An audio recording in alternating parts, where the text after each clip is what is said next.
Olá, sejam bem-vindos ao Diálogo sobre Fernando Henrique Cardoso, um podcast onde mergulhamos na trajetória de um dos pensadores mais influentes do Brasil.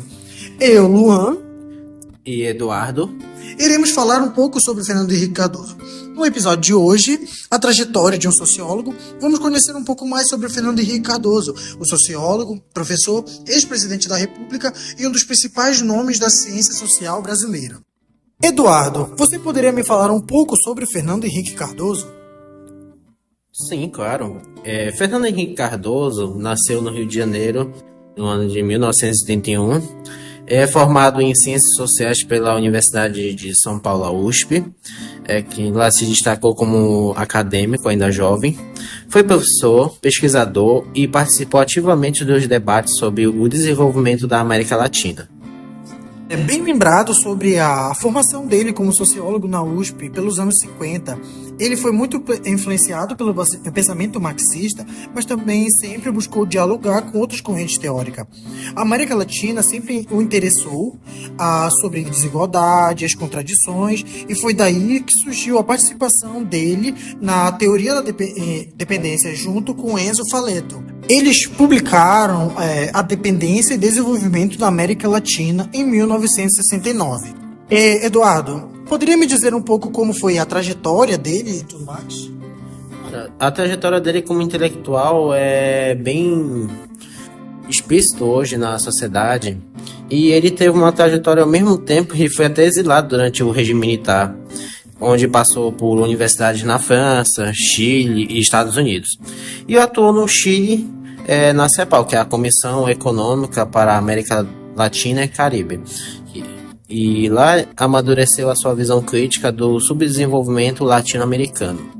E a sua principal obra, que é a Dependência e Desenvolvimento, propôs que o desenvolvimento da América Latina deveria ser compreendida não apenas como uma simples reprodução do modelo europeu ou norte-americano, mas como um processo marcado por relações de dependência externa que exigiam soluções próprias. E na década de 1980, o Fernando Henrique Cardoso voltou ao Brasil e passou a atuar diretamente na política. Foi senador, ministro das Relações Exteriores e da Fazenda. E em 1995 foi empossado e eleito presidente do Brasil, o cargo que ocupou por 2 mandatos até 2002. O Fernando Henrique Cardoso, Luan, o que ele fez durante esses 2 mandatos como presidente da República? Durante esses 2 mandatos, Fernando Henrique Cardoso implementou uma série de políticas públicas voltadas para a modernização do Estado e a estabilidade econômica. Um dos marcos mais importantes de seu governo foi o Plano Real, iniciado ainda quando era ministro da Fazenda. O plano conseguiu controlar a superinflação que assolava o país, estabilizando a moeda e trazendo mais previsibilidade para a economia.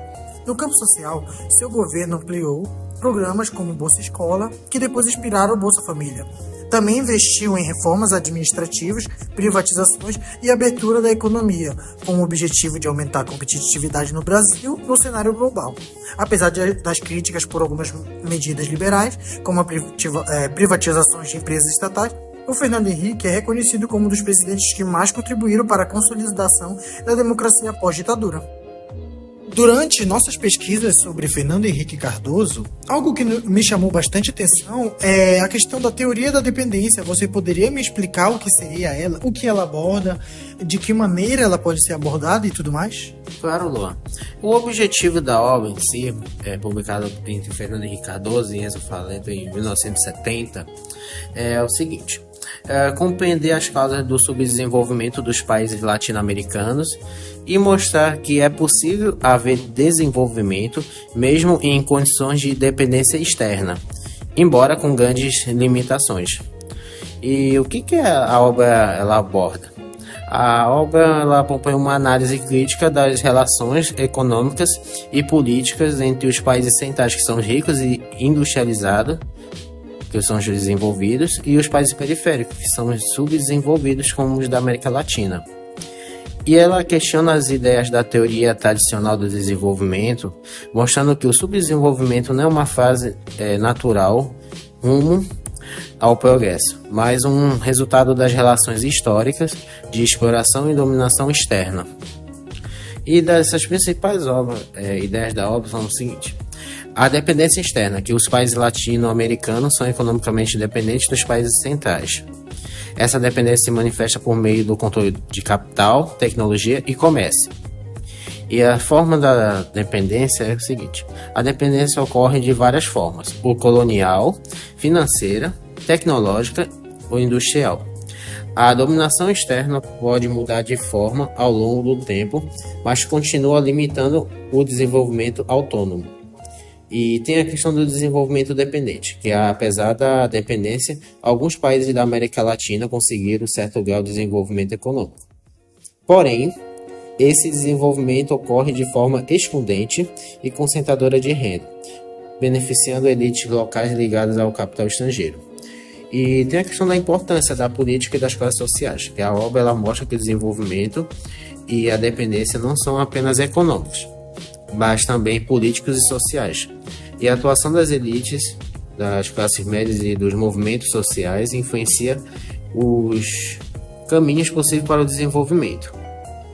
Luan, pode apontar os principais pontos positivos que a obra do Fernando Henrique Cardoso influenciou para o desenvolvimento da América Latina e como isso beneficiou principalmente o Brasil nesse contexto? Bom, a obra foi um marco nos estudos latino-americanos e fundou a chamada Teoria da Dependência, e que influenciou fortemente o pensamento crítico na América Latina nos anos de 1970 e 1980. Combinando a análise sociológica, econômica e histórica e superando explicações meramente econômicas ou simplistas. Bom, e com tudo isso que vemos, o Eduardo irá fazer um encerramento sobre as nossas pesquisas sobre o Fernando Henrique Cardoso. Eduardo? Encerramento aqui. Em um país diverso e complexo como o Brasil, a democracia se mostra como um pilar fundamental para garantir que todas as vozes sejam ouvidas e que as decisões políticas reflitam o bem comum. O diálogo político é essencial para construir consensos, superar diferenças e enfrentar os desafios nacionais de forma coletiva. Como disse Fernando Henrique Cardoso, a democracia é um processo contínuo de aperfeiçoamento e é através do diálogo respeitoso e da participação cidadã que podemos fortalecer nossas instituições e promover um futuro mais justo e próspero para todos. Agradeço ao Eduardo e a quem for nos ouvir por nossas conversas sobre o Fernando Henrique Cardoso.